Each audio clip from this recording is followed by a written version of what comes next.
EP. Jayarajan ബി.ജെ.പിയുമായുള്ള ബന്ധം ശ്രദ്ധ തിരിക്കാനാണോ ഇങ്ങനെയുള്ള ഒരു പ്രഹസനം എന്ന് സംശയിക്കേണ്ടിയിരിക്കുന്നു.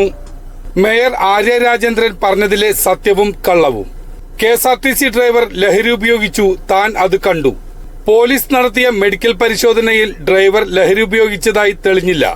തങ്ങൾ സഞ്ചരിച്ച കാർ കുറുകെയിട്ട് കെ.എസ്.ആർ.ടി.സി ബസ് തടഞ്ഞില്ല. പുറത്തുവന്ന വീഡിയോയിൽ കാർ ബസ്സിന് കുറുകെ കിടക്കുന്നത് വ്യക്തം.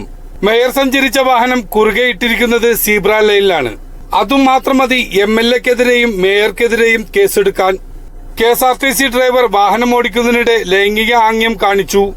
ഡ്രൈവർ മാപ്പ് പറയാൻ മേയറെ ഫോണിൽ വിളിച്ചപ്പോൾ ഒരിക്കൽ പോലും അവർ ഈ കാര്യം പറയുന്നില്ല. അതുപോലെ തന്നെയാണ് കാറിന് പുറകെ രാത്രി ലൈറ്റിട്ട് വരുന്ന കെ.എസ്.ആർ.ടി.സി ഡ്രൈവറെ മുന്നിലുള്ള ഇവർ എങ്ങനെ കാണാനാണ്?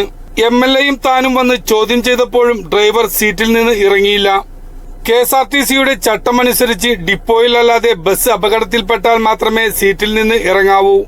തൃശൂർ തിരുവനന്തപുരം റൂട്ടിൽ ബുക്കിംഗ് എടുത്ത് ഓടുന്ന ബസ്സാണ് മേയറും സംഘവും തടഞ്ഞത്. ബസ്സിൽ യാത്ര ചെയ്തവരുടെ ഫോൺ നമ്പർ കെ.എസ്.ആർ.ടി.സിയുടെ കയ്യിലുണ്ട്.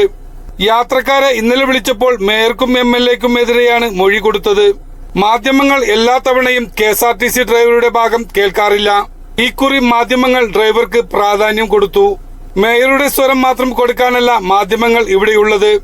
രണ്ടു പക്ഷവും കൊടുത്തു. പൊതുജനങ്ങൾക്ക് കാര്യം ബോധ്യമായി.